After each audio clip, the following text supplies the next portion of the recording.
Have you ever lost everything? Not just your job, not just your reputation. Everything. Your career, your credibility, your dignity. People say, you're unreliable, you're a liability, you're unemployable. That's what Hollywood said about Robert Downey Jr. in 2001. And for a while, they were right. 5 arrests, 3 prison sentences, addiction, public humiliation. Age 36, career over. Even he started to believe it. But here's the part no one talks about. Rock bottom doesn't end you. It reveals you. 7 years later, Iron Man. This is the story of the greatest comeback in Hollywood history. Born in New York, 1965, son of an underground filmmaker. He grew up on movie sets. Acting was in his blood. At age 5, he was already in his father's films. By 20, he was on Saturday Night Live. By 22, he had his first major movie role. 1987, Less Than Zero. He played a drug addict. The irony would become tragic. But back then, he was just brilliant. Critics loved him. Hollywood loved him. Everyone said he was destined for greatness. 1992, Chaplin. He played Charlie Chaplin in a biographical film. His performance was stunning. Oscar nomination, age 27. He was at the top. Leading man roles, critical acclaim, a rising star with unlimited potential. By 30, Robert Downey Jr. seemed unstoppable. Everything was working. Until it wasn't. June 23, 1996. The call that changed everything. Police found him speeding down Sunset Boulevard. In his car, heroin, cocaine, and a .357 Magnum. He was arrested. It wasn't his first time using, but it was the first time the world knew. A month later, he broke into a neighbor's home, high, disoriented. He passed out in their bed. They found him there. Court ordered rehab. He went. He relapsed. He went again. He relapsed again. 1997. He missed a mandatory drug test. The judge sent him to prison. 6 months. When he got out, he promised it was over. "I'm done with drugs," he said. "I'm focused on my career." 1999, another arrest, another relapse. Back to prison. This time, 1 year. The tabloids had a field day. Hollywood's fallen star, the tragic waste of talent. Robert Downey Jr., a cautionary tale. 2000, he got out again. And again, he promised he was clean. This time, someone believed him. The TV show Ally McBeal took a chance. They cast him. He was brilliant. He won a Golden Globe.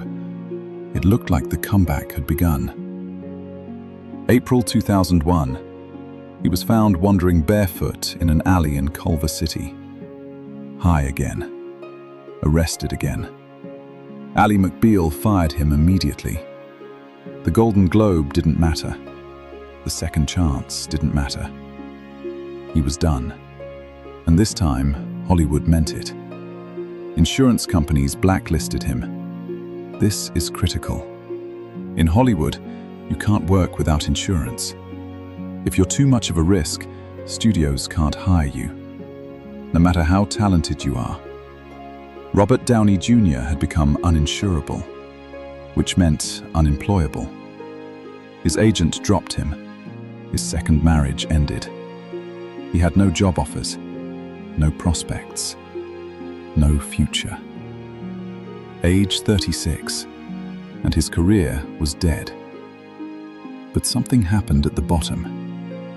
When you've lost everything, when there's nowhere left to fall, you have 2 choices. Stay there or build a foundation? Robert Downey Jr. chose the foundation. July 2003. He got sober. For real this time. Not because Hollywood was watching. Not because he had another chance waiting. Because he finally admitted he couldn't do it alone. 12-step programs, therapy, meditation, Wing Chun Kung Fu. He rebuilt himself from the inside out. But he needed help. And help came from an unexpected place. Mel Gibson. In 2003, Gibson was directing a small indie film called The Singing Detective. He wanted Robert Downey Jr. for a role, but no insurance company would cover him.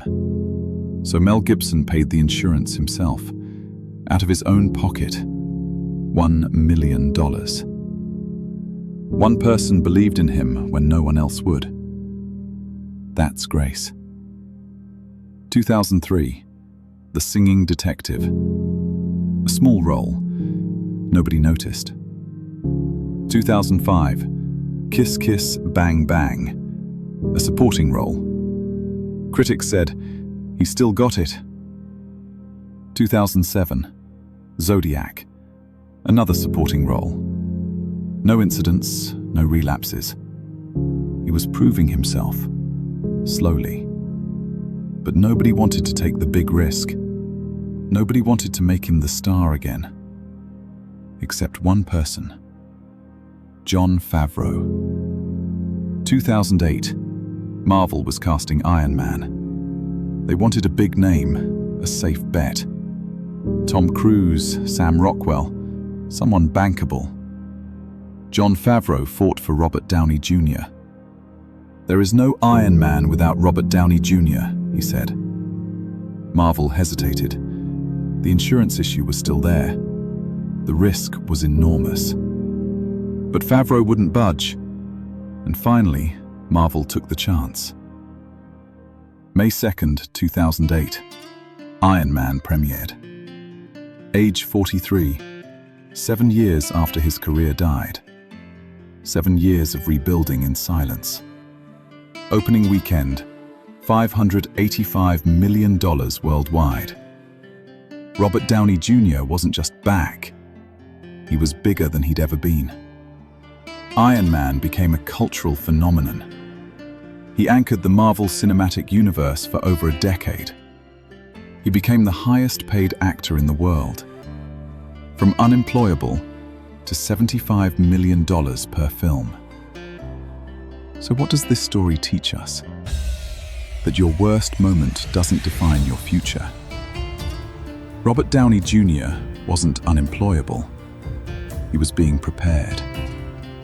Rock bottom wasn't the end. It was the foundation. Here's what this story proves. First, true change requires hitting bottom. Robert tried to get clean while still on top. It didn't work. He had to lose everything before he could rebuild. Second, you cannot do it alone. Mel Gibson's insurance payment, Jon Favreau's belief, therapy, 12-step programs, community. Redemption requires grace and support.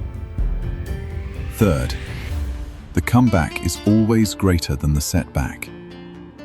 He didn't just return to where he was, he became bigger. Prison to Iron Man. Unemployable to highest paid actor. Fourth, transformation takes time. 7 years.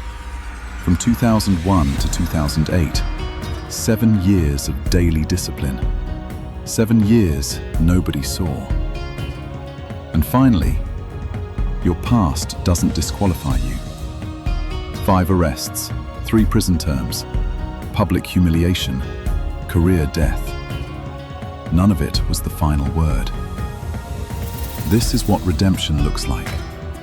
Not erasing the past, but building something greater on top of it. So here's the question for you.